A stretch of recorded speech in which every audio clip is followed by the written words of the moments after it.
Today I'm talking about some clothes you might want to wear while herping. So I'm in a old horse stable. There's occasionally some lizards here. I feel like there should be some black snakes here, but I still haven't found any. I think I'm coming at the wrong times of day, but that's not what I'm talking about today. I picked this spot because it's super hot out, and I'll stay a bit cooler in here. But I'm talking about clothing that it's best for field herpers to wear, what I feel kind of the most comfortable in, and what I feel is the most safe while you're out in the field. So the first thing you always want to think about is footwear. I'm wearing some boots right now. You'll notice they don't come up very high. It's better if they do come up higher, but it's okay. It's worked well with me so far.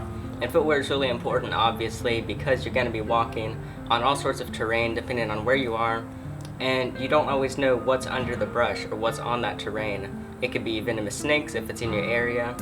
It could be thorns, insects or bugs, spiders, things like that. So these things shouldn't scare you away from herping. You just have to be careful, and the best way to do it is with the proper shoes. Now I'm actually wearing socks also. It's really good to wear socks with them because although they may be uncomfortable and you may get really sweaty in them, and depending on where you are, if you're in water, they are going to get pretty wet. However, you want to basically limit the number of blisters and stuff you get from the inside of the boots or shoes. Now the reason you want to wear boots instead of just maybe sneakers, and especially not open-toed stuff, is they're generally thicker and have a bit more protection. So if a snake were to bite your foot or something, there's going to be less or no impaction through your shoe. So there's a bit less chance of you getting hurt from that bite, or just injured or bleeding or cut or whatever. Same just with walking over thorns and stuff. It's just going to be safer. Now even if you're in water, if you go into a river, you want to keep your shoes on. It might be a little uncomfortable. I'm used to it by now. But you do want to do this because there are the same threats in the water, whether it's turtles or fish or jagged rocks or any sharp objects. You need to keep proper footwear on even in the water. So the reason I say it's better to wear higher boots is because simply because some snakes will shoot basically straight out and bite your toe. That's how a lot of people get bit usually if they're not paying attention. But some snakes will go up a bit higher, so your ankles are a more open area that you could get bit. There's also, I don't actually have any of these, but another good idea if you're in a place with a lot of venomous snakes, but you can get these sleeves. I don't know what to call them, but they're basically these pads that go from your foot up to your knee, and they are padded and can protect you from venomous snake bites. Next, there's pants. So I'm wearing long pants right now, even though it's like 94 degrees, because you want as much coverage and protection as possible from thorns and from mosquitoes, or if you're in water, from leeches and things like that.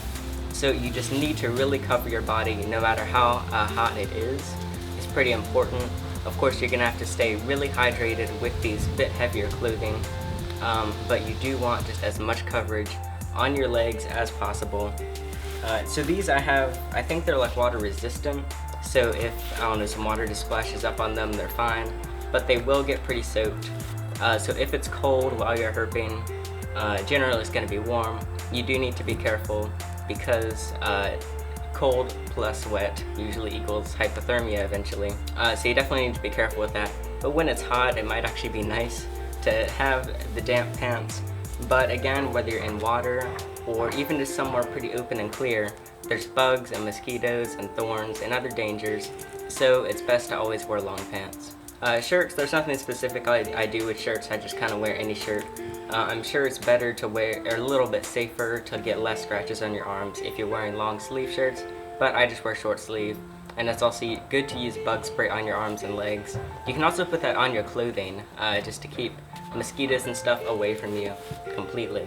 So basically your goal with getting dressed and getting the clothing and protection for herping is to cover as much as your body as possible, just to protect it from all the elements and animals. Of course, these things won't always protect you from everything, but it can limit those dangers. So yeah, maybe I missed some stuff. This is what I usually do. But if you have more that you wear or that you recommend to people, make sure you leave it in the comments to share with the rest of the viewers, and so I can see how you protect yourself and how you get dressed when it's time for field herping. So that's it for this video of Field Herping Basics. I'm Alex, and thanks for watching.